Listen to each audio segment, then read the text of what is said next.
उपवासाची गरमागरम भाकरी आणि ठेचा सोबत दही असा जर फराळीचा पदार्थ असेल तर आपण 9 दिवस काय खूप दिवस उपवास करू शकतो. खूप छान आणि टेस्टी लागतं. हे नक्की ट्राय करून बघा.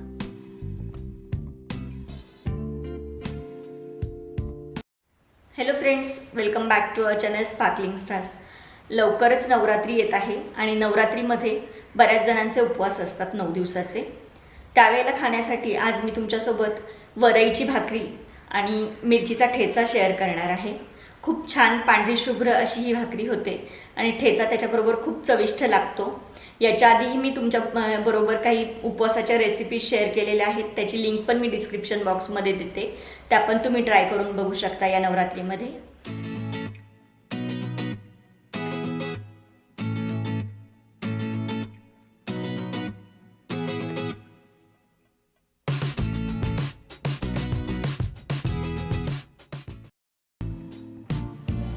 भाकरीसाठी पहिल्यांदा आपल्याला उपवासाचं पीठ दळून आणायला लागतं. त्याच्यासाठी मी 1 किलो वरई घेतली आहे. निवडून घ्यायची ती, धुवायची किंवा भाजायची काही गरज नाही आहे, कच्चीच घ्यायची. आणि 1/2 किलो साबुदाणा असं मी गिरणीतून बारीक दळून आणले. हे आपल्याला गिरणीतूनच आणावं लागतं कारण हे खूप बारीक दळायला पाहिजे, तरच याच्या भाकरी होतात. पहिल्यांदा आपण ठेचा बनवून घेणार आहोत. ठेचा बनवण्यासाठी मी 8 ते 10 हिरव्या मिरच्या घेतल्या एका मिक्सरच्या भांड्यामध्ये आणि मीठ घालते याच्यामध्ये आणि याची जाडसर अशी पेस्ट करून घेणार आहे. एका कढईमध्ये मी 1 चमचा तेल गरम करून घेते आणि त्याच्यात आपण मिरचीची पेस्ट जी करून घेतली ती घालायची. ही पेस्ट आपल्याला 1 मिनिटभर छान परतून घ्यायची तेलावरती. जर तुम्ही उपवासाला जिरं खात असाल तर इथे तुम्ही फोडणीमध्ये जिरं घालू शकता. मिरची छान परतून झाल्यावरती याच्यात भाजलेल्या शेंगदाण्याचं कूट घालायचंय. कूट थोडंसं जाडसर ठेवायचंय. हे छान मिक्स करून घ्यायचंय आणि याच्यात थोडंसं पाणी घालायचंय, अगदी 1 ते 2 चमचे, आणि हे मिक्स करून घ्यायचंय. आता याच्यावरती झाकण ठेवायचे आणि 1 ते 2 मिनिटं वाफ काढून घ्यायची फक्त. 2 मिनिटं झाली आहे. हे छान मिक्स करून घ्यायचंय. आपला ठेचा तयार आहे. जर तुम्ही उपवासाला कोथिंबीर खात असाल तर ती पण घालू शकता तुम्ही बारीक चिरून इथं. आणि हा ठेचा तुम्ही 8 ते 10 दिवस फ्रीजमध्ये ठेवून खाऊ शकता. आता आपण भाकरी करून घेणार आहोत. भाकरीसाठी मी तयार करून घेतलेलं पीठ घेते 1 बाउल आणि चाळणीने ते चाळून घेते. म्हणजे जर काही साबुदाण्याचे किंवा वरईचे अख्खे दाणे राहिलेले असतील तर ते निघून जातील. आणि याच्यामध्ये मी थोडंसं मीठ घालणार आहे, म्हणजे खूप छान टेस्ट येते भाकरींना. मीठ मिक्स करून घ्यायचंय पिठामध्ये व्यवस्थित आणि मग थोडं थोडं पाणी घालून पीठ मळून घ्यायचंय.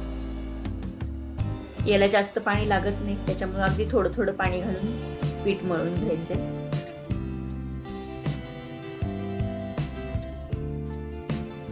पीठ छान मळून झालंय.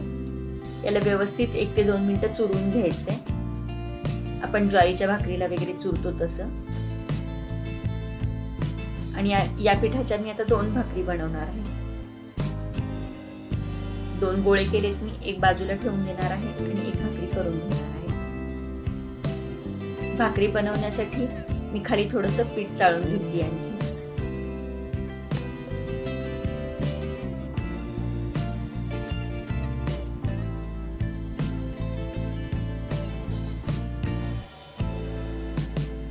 आणि व्हिडिओत दाखवल्याप्रमाणे एक गोळा त्या चाळलेल्या पिठावरती ठेवून एका हाताने थापून घ्यायचा, वरती थोडंसं पीठ कोरडं टाकून. आणि मग ती तळ हाताच्या पेक्षा मोठी झाली की मग दोन्ही हाताने थापून घ्यायची भाकरी.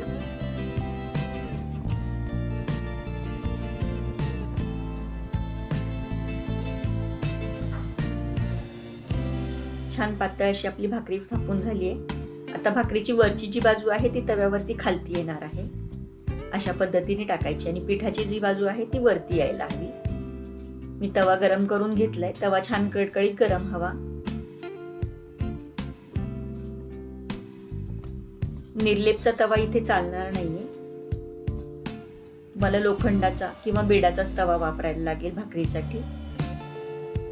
आणि पिठाच्या बाजूला आपण छान पाणी लावून घेणार आहोत. भाकरी टाकली की लगेचच पाणी लावून घ्यायचे.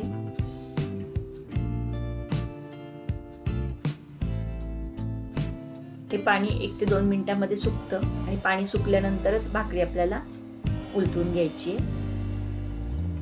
आधी तिच्या कडा सोडून घ्यायच्यात आणि मग भाकरी पलटून घ्यायची. आता जी बाजू खालची आहे पाणी आपण लावून घेतली होती ती बाजू व्यवस्थित भाजल्याशिवाय पुन्हा भाकरी उलटायची नाही.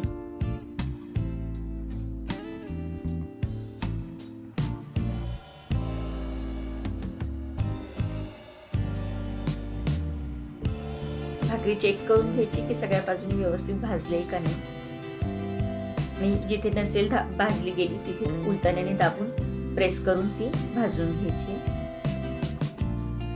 आणि खालची बाजू पूर्ण चांगली व्यवस्थित भाजल्यानंतरच आपण परत भाकरी पलटणार आहोत.